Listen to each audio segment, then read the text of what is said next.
Welcome, everyone, to Mark Voids a Warranty. We've got an exciting week for you this week. Got some stuff that burned up.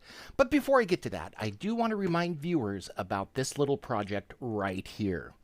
Once we get to 500 subscribers, and we're already at like 330, I'm taking this apart.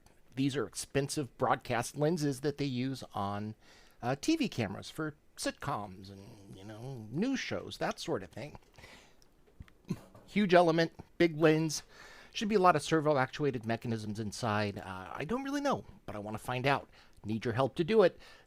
Tell a friend, tell a neighbor, tell a friend's neighbor, tell a neighbor's friend. We need to look inside that thing. They have to subscribe. They can unsubscribe later. I don't really care. Anyhow, last weekend, I was helping a friend move, and I got a note from my wife saying the washer and dryer stopped working. Why do a washer and dryer stop working? I don't really know, but it turns out different reasons. We've got a bearing going bad in the washing machine, and in the dryer, I pulled out the control board. That's it right here. Doesn't that look? Wait, what's that? Yeah, that's an issue. So we're going to take a look at this. It's not really safe to reuse a board that's burned up, so I'm not putting that back in. And then I've also got the front control panel. We'll see if there's anything interesting in that. So that's what we're doing today. So thank you for joining us, those of you that have. If you have any questions, comments, or concerns as we go through this, please feel free to ask them in the chat. And we'll hit the control panel second, and we'll hit Senior broken control board first. So this gives you a little bit of a better view of it, an overhead view. The component on the other side of that is this Omron relay. And we're going to start off by cleaning that up and seeing what there is to see down there. So for that, I've got a little bit of isopropyl alcohol. So, where's my screen? Let's zoom out a little. Be much easier to see. So I'm just going to start just by spraying that off, seeing...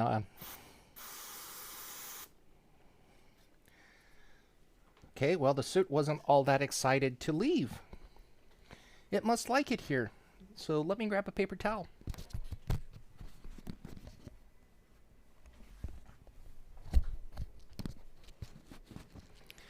All right. See what trouble we can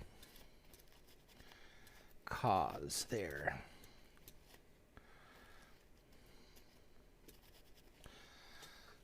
And you guys probably will want to look in closer again. Nosy little boogers, aren't you? Look at that. I think we might even need to get the microscope out to see what's going on there. But we certainly have some board failures, some solder failure. Might have even melted the pin, I'm not sure. But all that smoke and fire is the result of some sort of a short circuit. So let's get over to the microscope and let's see what, if anything, there is to see. And we've got to zoom out to about there. Now we just have to find the right spot. Yuck, yuck, yuck. Look at that.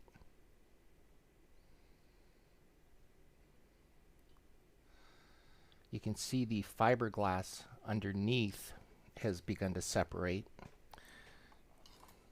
from the copper on top.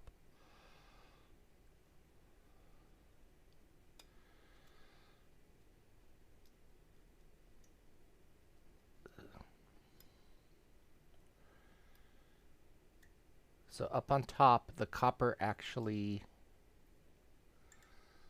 looks like it melted and blobbed. This must have been hot. I don't know what the temperature is that you melt copper, but you know, we've carbonized all of the fiberglass underneath. There's no coming back from this one. The weird part is it looks like that was a continuous copper trace that came all the way across, or it was supposed to.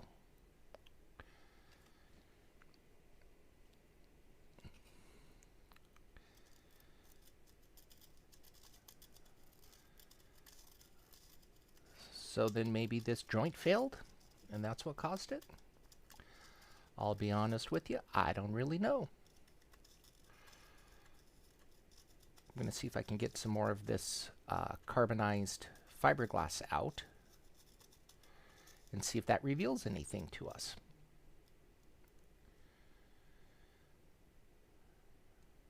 I mean, I don't... I was expecting something different, I'll be honest with you. I came in with expectations, and they've proven to be false. Let's see if we can clean that a little more.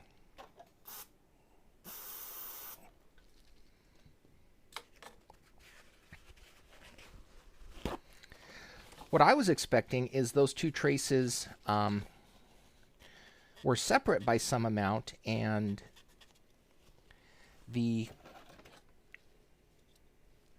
maybe we had a CAF failure, a conductive anodic filament. But now I'm not sure about that at all. I am not sure what happened to that trace, and I don't know if I will know, just because the damage is so severe. Ooh, I need somebody smarter than me.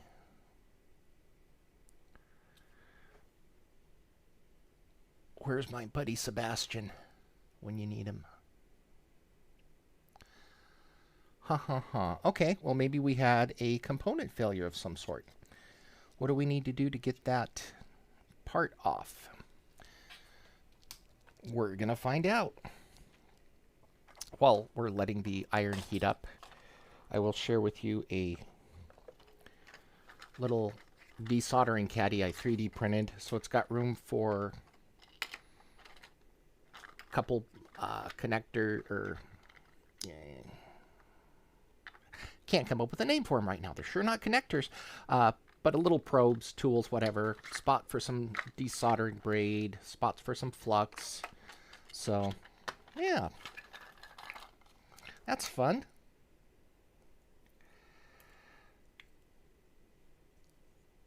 All right. Seems like my flux has been sitting for a day or two, and the cap's glued itself in spot. But those little lure locks are easy enough to get out. Okay, so the goal is going to be to remove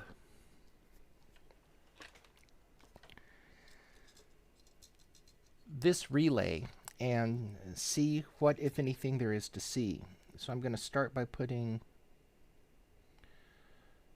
just a little bit of flux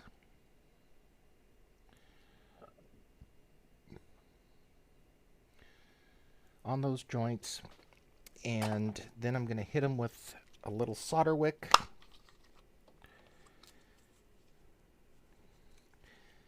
I got a new roll of slightly thicker solder wick. It's taped down. There we go. So the goal is to hopefully heat that up and get the solder to suck in. And you'll pardon the noise, but I'm going to try to not get cancer today. So I've got to turn on the vacuum there.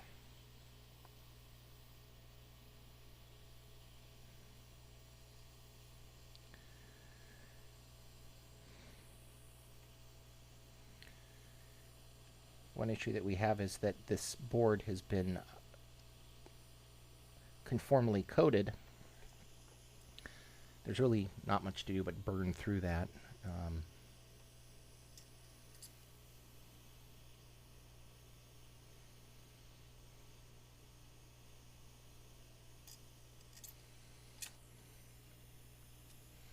And what I'm trying to do is get down to that solder and wick it away.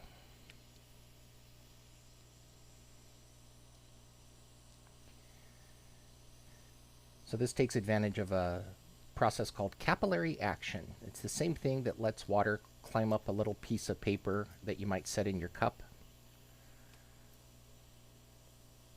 Just the adhesive forces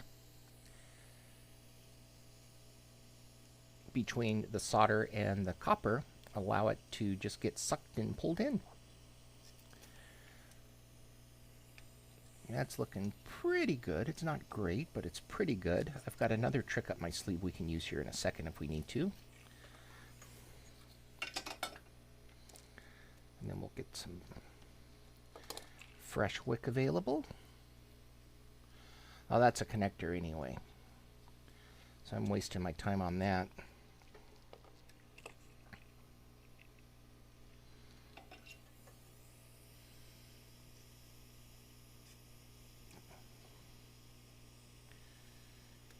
I just want to make sure I can melt that. I might not be able to. Nope. Okay. It's trick time. There are alloys that have lower alloys of solder that have lower melting temperatures, and they stay liquid longer, so it gives you more working time.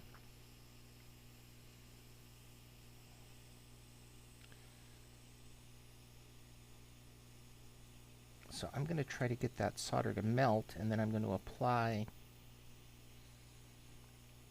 that alloy. Now I'm going to soak it all away.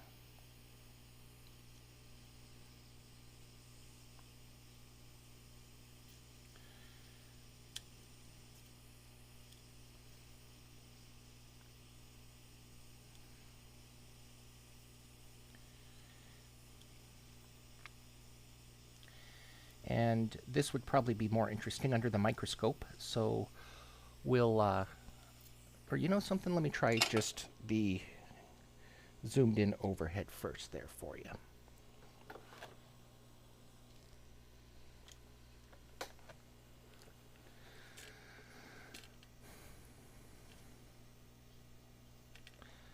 All right, you probably missed that on the outside view, but what I'm doing here is just freeing up these pins that are related to this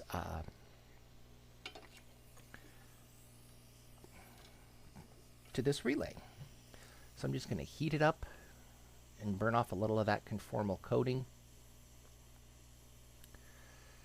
and then we're going to get this solder wick in and see if we can't get it to suck up.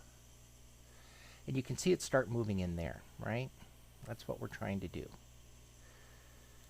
We want the solder wick to attract all that solder and suck it right out of the hole.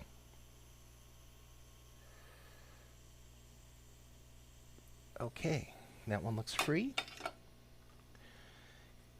Make sure we have fresh wick at the end.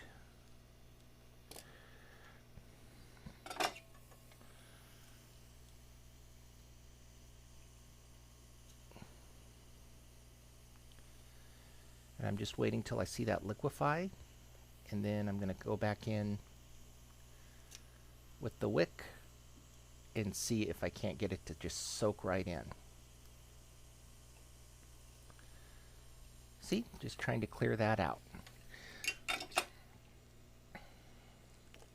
My goal with taking apart this relay is to see if there's any damage on the other side of the board, and then probably I'm going to take that relay apart. Looks melted in there too. Yep. There is indeed damage on this side of the bar as well. Heavy carbonization. So the melting then appears not to necessarily have taken place in the board, but potentially in the relay. See how that leg's melted? So, interesting, interesting. All right. Now, Mr. Relay isn't looking forward to getting looked at. Let me clean up here for a second.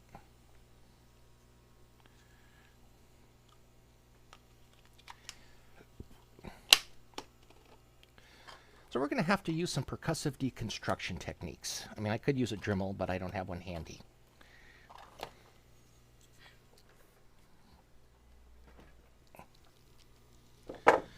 All right. There we go. Again, if you have any questions as we go through this, what I'm doing, why I'm doing it, please ask. So what I'm going to do now is try to get this relay to open up. You can see that it's been glued shut, epoxied shut. Really, a Dremel would be a great tool, but it would take some time, and I don't have one handy.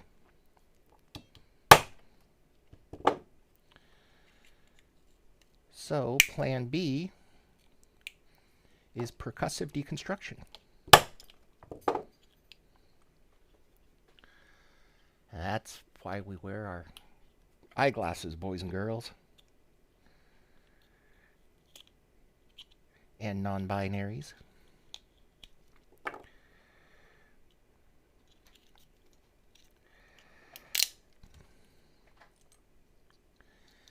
We're making progress there. Just peeling her away. Okay. So here is our relay. Relays aren't that terrifically complicated. Take advantage of electromagnetism. So there's a big coil of wire around a steel core, and when you apply a voltage to either side, current starts to flow through. It creates an electromagnetic field that then attracts this other piece of metal. That little piece right there. That's all it has to move. And as it moves back and forth, it moves a little arm with a little contactor. Sometimes it'll just make contact in one spot, sometimes with another. And current will go through that contactor into any metal pieces that it touches. Now, the frame, this part of the metal appears to be the part that melted. So let's see if we can see anything. So the current carrying, the part that had to deal with the high current, that was switching high current, that's the part that melted.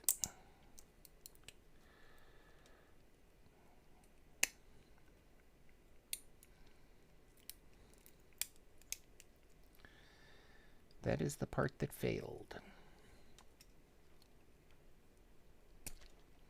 Whoops. Oh well. Just yanked one of those little poles out. All right. So that is this part. The part that melted is the part that connects to the frame.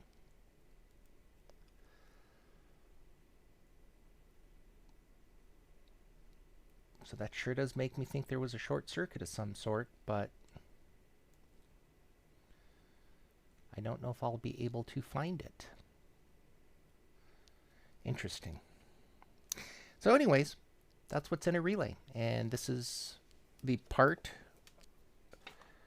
that used to be on the board right here. And as you can see, so you had, when the relay's closed, this gets electrically connected to this.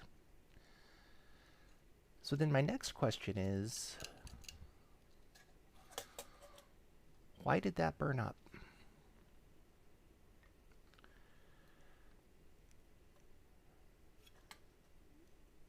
There's plenty of separation between this pin and, you know, the surrounding copper. I don't know, but that board, she's a dead. So anyhow, oh, maybe this gives us a clue. I don't know if you saw that. I didn't see that before. This schmutz, this fuzz is dryer lint. Wonder if that had a little something to do with it. Some external contamination of the board. Maybe. There are some other things that we can see on this, though, that might be interesting for those of you that aren't power designers. Anytime you see a circuit board cut out, it is to help prevent something called creepage. Anytime that you have a potential difference between any 2 points, right? The higher the potential difference, the easier it is for charges to either ionize the air and jump through, so you have to provide ample clearance, or it's possible for charges to actually start making a path from one spot to the other. And you have to give spaces that are for creepage. We've got an angry kitty in the background, folks, in case you can hear him. His name's Chester. He says hi. So they wanted to separate these two parts of the board because they knew they'd have to solder it, and they were worried about charges finding a path from here to here. I'm kind of surprised that they didn't move this trace out to increase the separation distance between these two. Just, I mean, if they were worried about that, and they appear to be, I'm just surprised they weren't worried about a calf failure. So I don't really know what voltages they were expecting here, but interesting. There's a couple through-hole vias there, but they don't... I just really wish I knew what happened that caused that. Another option, you know, come to think of it, maybe the solder joint failed. Maybe it was a cold solder joint, high resistance short that over time became a low resistance short, or was a low resistance that over time became a high resistance. I squared R heating, maybe that did it. Maybe it was just a bad solder joint.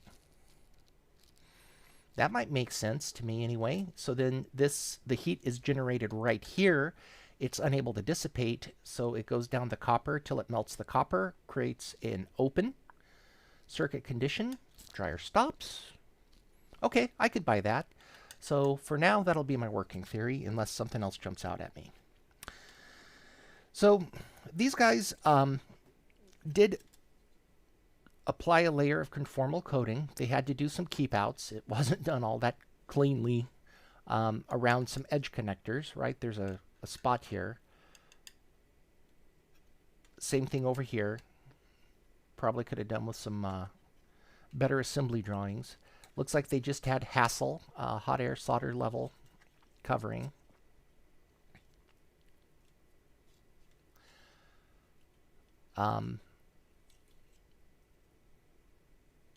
Nothing too spectacular. I mean, it's quite a few microcontrollers for what I would expect to see in a washing machine, something that just controls timing, you know, timer cycles and all. I wouldn't really expect much. But you'll also notice on power boards, you really never see copper pores, again, because of that creepage and clearance condition. Excuse me for one moment while we see what Mr. Chester needs. Come here, baby. Did you want to say hi to the people on TV? There you go. See, that's everybody in the whole world. Don't worry, I'm sure they like kitties. All right, so with that, combination of plated through-hole and surface mount technology, you'll notice that all of the assembly is done on one side of the machine. That makes mounting easy, and that keeps assembly costs down because you only have to do one set of reflow. You don't have to worry about, you know, if you have parts on both sides, you don't have to worry about them falling off when you flip it over. It really does. It saves time, money, and aggravation. Nothing else is jumping out at me as a possible failure point on this board. It could just be very simply a failed solder joint that got us. Well, what are you going to do? I know what we're going to do. We're going to continue to take stuff apart. So next up, we have this. This is the front control panel, and it just pops off. I mean, amazingly enough, there's not much, no screws or anything holding it on. So you just disconnect the connectors, and it just falls right off. Why not take it apart? There's no reason I can think of. All right, so we've got two boards, some discrete conductors, right? Just independent wires. Oh, I'm sorry, wrong screen. I do that to you guys all the time, don't I? Whoop. There we go. So, just some separate wire conductors that go from board to board. The boards are screwed in with some sort of a spline. Let's try like a T10, see what that does. Nope, too small. It's a, yeah, T15 fits, but it's a little loose. It's a T20. I never know how to estimate those. I don't use them often enough.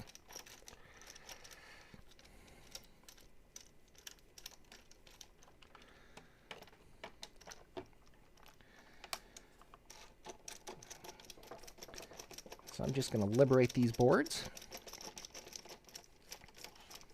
and we'll see what there is to see.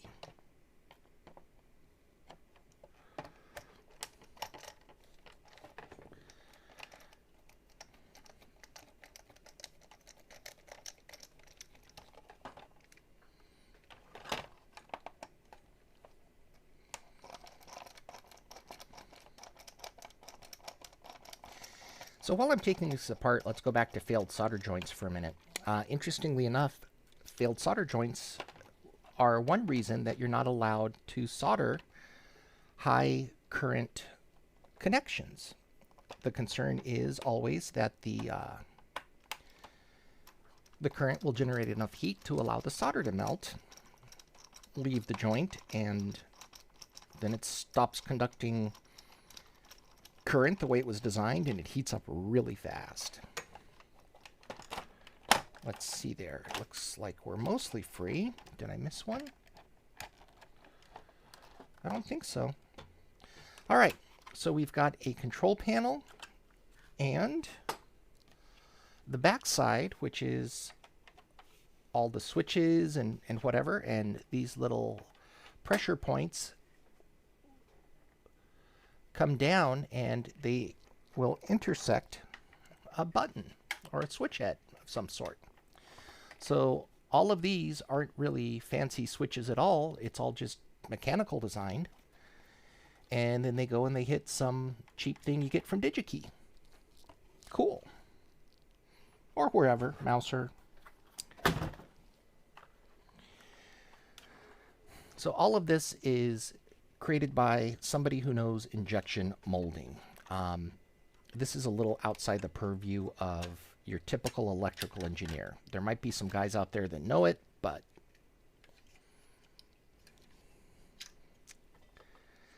all right, so here's one little trick that you'll see engineers use. They basically create a light pipe out of acrylic. So you shine a light at one end and it comes out the other. It's like fiber optics, right? It bounces around inside and does that. Looks like we're going to have to take out all these little screws.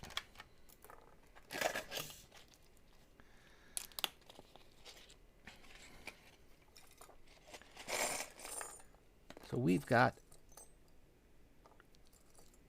tiny little spline heads to deal with.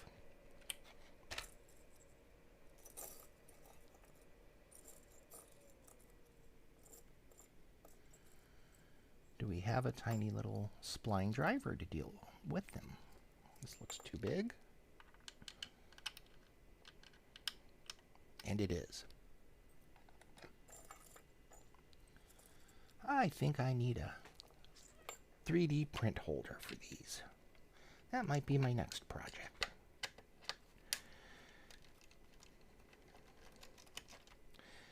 So right now I'm just removing a ton of self-tapping thermoplastic screws. You see those anytime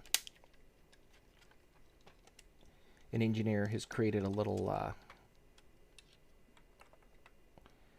little mount in plastic devices. So these things are in toys. These are these screw types. They're in everything.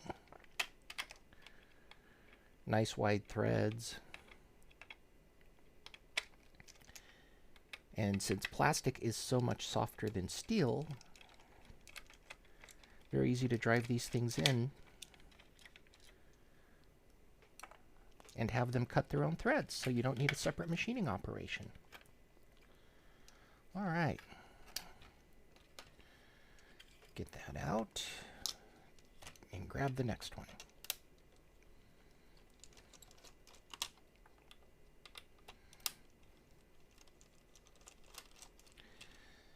Okay.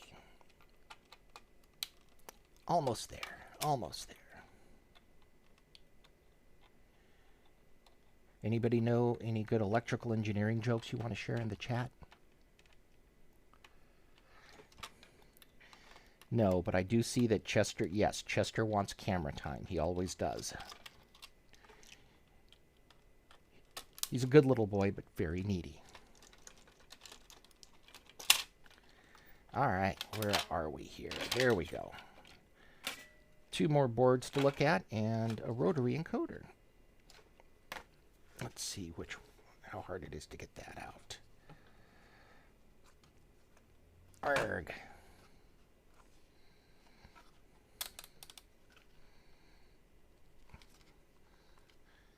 Well, this thing wants to be difficult, huh? There we go.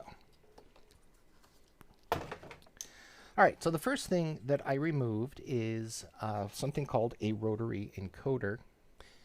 And let's see if I can get in on it there.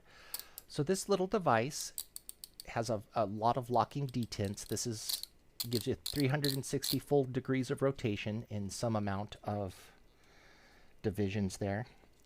And inside, you've got a wiper on a bunch of copper pads.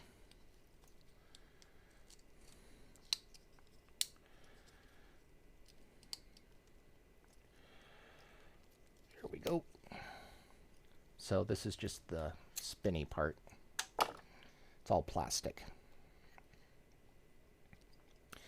All right, so for rotary encoders, you have these wipers that will spin around and make contact. And what they're designed to do is basically short circuit. There we go. Basically short circuit and make connections between any 2 adjacent bits of copper. And as you rotate through it, as you rotate through the pattern, whatever that pattern is, you know, you start getting a binary code. Right here would be 111, 110, 100, 101, 111, 110, 100. With gray code, you only get 1 bit that changes at a time. And that way, if you do see 2 bits change, you know that there's something wrong. So we go 100, 101, 111, 110, 100, and the pattern repeats. And as you go through, you've only got 3 connections that you have to deal with, 3 wires. So it's a cheap way to get, lots of information. You combine this with an inner switch, and you're set to go. You get adjustability, and maybe enter. So, anyways, that's what's inside rotary encoders. Now we've got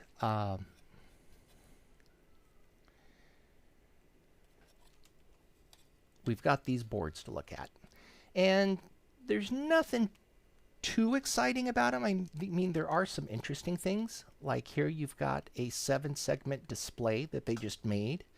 So probably just focus on one for now. 1, 2, 3, 4, 5, 6, 7, right? You can kind of see it shaped in a number 8. Depending on which diodes you turn on, that gives you whatever number you want. So this was used to control, I believe, cycle time. And again, you can just bring that right up to the surface with some of that trick with the plastic. This isn't the right piece of plastic. This was around the rotary encoder, but you get the idea. A piece of plastic sits on it, the light will come up to the surface, which is kind of neat. Looks like they've got some unpopulated parts. Who knows what those did, but they decided they didn't need them on this model of the washer, so they didn't get them. But all those fancy switches that we saw at the beginning there,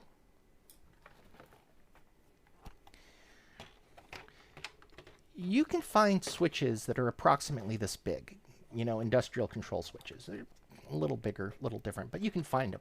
But they're like 10 or 15 bucks a piece. They're pricey. These are like 10 or 15 cents a piece. So it's much, much cheaper just to get the cheap switch and then make a fancy connector out to it. You can tell this board has some slightly different. Yes, Chester, we hear you. Everyone loves you. They say you're a good kitty.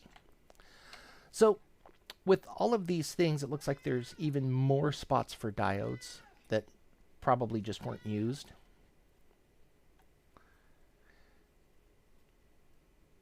Some edge connector things, and the reason that you would use those is because connectors themselves are rather expensive. It can be a significant cost of your PCB design. So if you can use an edge connector like that, something that you can just slide on, you're only paying for one connector, which is good. And since they didn't need these things to be wrapped, that's also a cost-saving measure. If you have to have these things wrapped, they can only be at the outside edges of a panel where they have to be sanded down. So you do have, as you can tell, two-sided assembly. That is expensive, unfortunately. But it is also all done in a 2-layer board, right? That is the cheaper way to go. There's no lamination cycle, so it's cheaper to do. These big areas of exposed hassle pad appear to be for something called solder thieving. So if you put these things through a wave reflow, depending on the direction that they go through, you've got to find a way to suck the extra solder off at the end to keep it from forming solder bridges on your parts. And there's a good chance that's what those are for. I could be wrong, of course, but I don't know that I am. We'll see. We'll see in the comments below. Somebody will correct me. Other than that, we don't have too remarkable a board. You can see that, the ICs have very closely tapped test points so they can create a bed of nails. You'll see that all of the test points are just on the one side of the board. That makes the bed of nails test fixture that much cheaper, because you can just have all the pins on the bottom and just a big fat clamp on the top, or a board that dissipates the pressure. Looks like on a couple of these they decided to go with multiple vias. That's always a great idea whenever you can, just in case something happens. You don't always have space for that, but if you do, do it. All right, so that's one of the controller boards. The other controller board has, a large piezo. That's the thing that makes all the noise and annoys you when the cycle's done. More switches, more LEDs, via array here. That's unusual. I mean, it is good, by the way, to put vias to connect copper pores whenever you can. But the part that I don't get is why we've got a 3x3 array here. I mean, maybe this thing is a high current trace.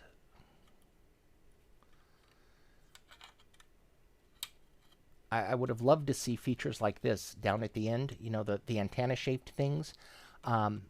Those tied off as well. But why do we just have... Maybe that's not ground. Maybe that's a high current trace. But if that's the case, it just floats out here. This doesn't make a whole lot of sense to me. There's something I'm missing. So again, down in the comments, if you see that, let me know. I mean, if you were going to do an array, why not keep doing the array, right? Why stop it? I mean, there's some traces there to explain that one. But could it have gone up more? It sure could have. So why didn't they do it? I don't know. Don't know.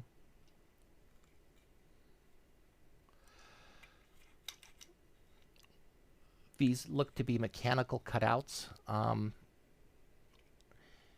Here's a pro tip. I mean, those look to be rectangular, which means they have to be punched. That is an additional machine process. If you can get away with rounded corners, it's going to be cheaper because those can be routed. Interesting. Let's see if there's anything on the back to point out.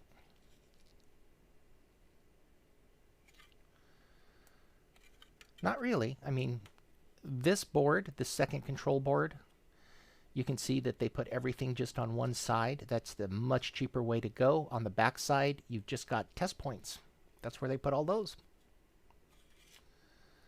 So that works out just fine.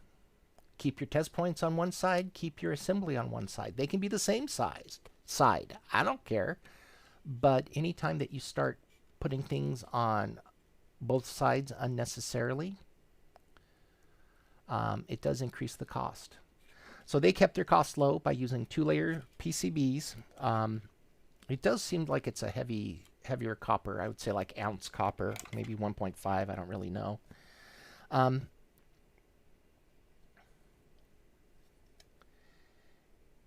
And that's pretty much it.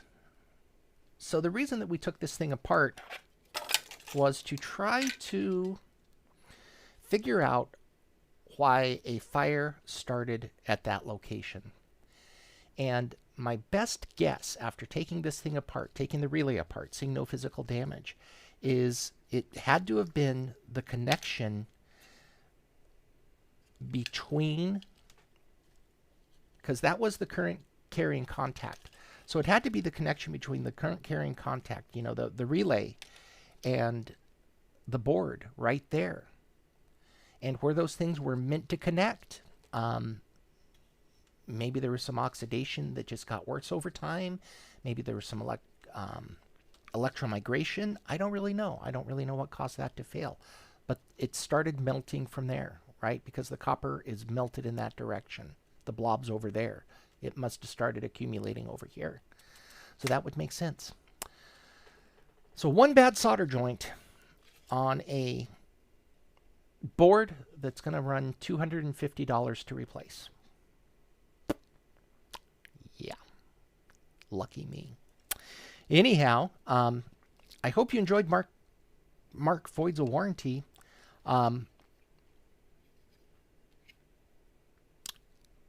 I'd feel better about it if this wasn't one of the more expensive teardowns that I just did.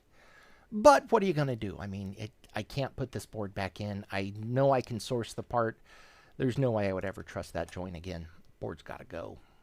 Yeah. So with that, I hope you enjoyed it, and thank you for joining us today. I try to do one of these every Friday. Ooh, I can go full screen. I try to avoid taking apart things that might potentially have value, but every now and again I do. You know, we took apart some machine vision cameras that were certainly still potentially usable. This wasn't. But every Friday we try to take something apart, and if I get some more subscribers, because you recommend them, I'm going to take that thing apart. That'll be fun. So join me next Friday. You can meet Chester the cat. You can watch me destroy something, some other beloved object. You can, I don't know, ask questions, hang out, eat lunch. I'm not going to judge. Just come hang out. So I appreciate your time. Hope everybody has a great week, and